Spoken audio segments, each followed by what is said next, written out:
You know, in the world of investing, there's this huge war being waged every single day.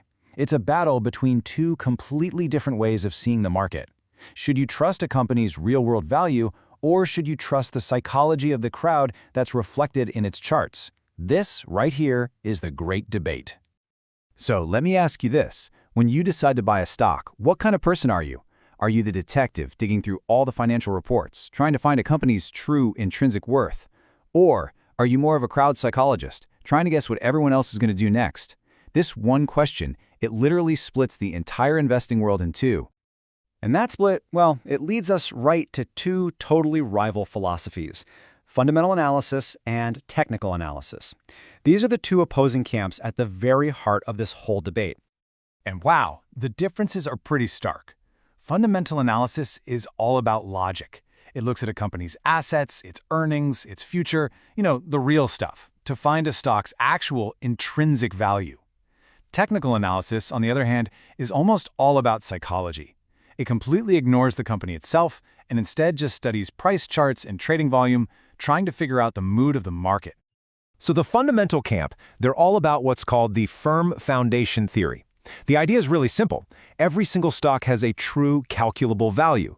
So the job of the investor, our detective, is to figure out that value and then buy the stock when it's selling for less. Makes sense, right? Then you've got the technical camp, and they follow the castle in the air theory. And this is where things get really different. Here, a stock's true value, it doesn't matter at all. What matters is what someone else is going to pay you for it tomorrow. Success isn't about being a detective, it's about predicting what beautiful, popular castle the crowd is going to want to build in the sky next. Okay, so you've got these two big schools of thought.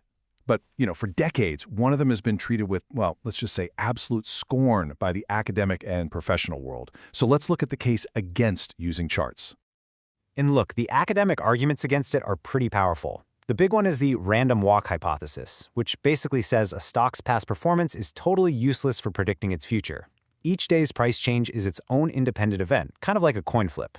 And on top of that, tons of studies have shown that chart-based strategies just don't consistently beat a simple buy and hold strategy. Plus, just think about it. If some magic chart pattern really worked, everyone would use it and poof, it would instantly stop working. It's a pretty damning case. Yeah, and this quote, man, it just perfectly sums up the traditional view. For a lot of people in finance and academia, looking at stock charts to predict the future is no different than reading your horoscope. It's seen as pseudoscience, plain and simple. But here's the thing. This is where the story gets really interesting. If technical analysis is just astrology, then why do some of the sharpest, most successful traders on the planet rely on it every single day?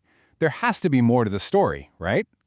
Because there is more to it. And that brings us to the trader's secret weapon, how the pros really use charts. And spoiler alert, it's not about predicting the future. It's about something way more practical. See, for the pros, charts aren't some magic crystal ball. Nope, they're a practical toolkit. They use them to manage risk, to identify the trend, the path of least resistance, and, crucially, to time their trades, pinpointing that exact moment to get in or get out. A chart can also be like an alarm bell, warning a trader that even if their fundamental research on a company is perfect, the market psychology just isn't on their side, at least not yet. The legendary trader Paul Tudor Jones, he put it perfectly. He said he uses charts as his thermometer for the market. They don't tell him the future, but they tell him the market's temperature right now. Is it hot with optimism or is it cold with fear? That's absolutely crucial information. And this visual, it just illustrates the divide perfectly. Fundamental analysis sees the market as, let's say, 90% logical. But technical analysis flips that completely on its head. It sees the market as 90% psychological. Professional traders use charts because they know that in the short term, fear and greed, pure human psychology, can overpower logic every single time. So, where does that leave us?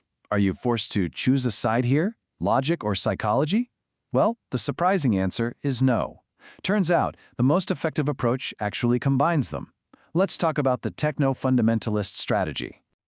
Well, the big secret, the really smart players, they don't choose a side at all. They refuse to fight this war. Instead, they just use the best weapons from both arsenals. And this, right here, is the winning formula. It's the key takeaway of this whole thing. Think of it like this. Fundamental analysis tells you what to buy. It helps you find a fantastic, maybe undervalued company. But technical analysis tells you when to buy it. It helps you find that perfect moment to jump in, right when the market psychology is finally shifting in your favor. And what's super interesting, kind of funny actually, is that this is already happening all over the place. Even the most hardcore fundamental analysis on Wall Street, the ones who might publicly scoff at charts, will quietly take a peek at them for a final confirmation before they make a big move. They're all part-time dabblers.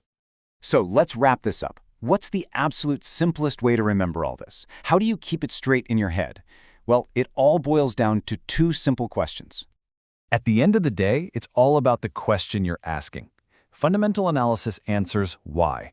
Why should this stock go up? Because the company is strong and it's undervalued. Technical analysis answers when. When is the best time to act? It's when the chart shows you that the rest of the market is finally starting to see the exact same thing. Why and when. Logic and psychology. And that really leaves us with one final big question to think about.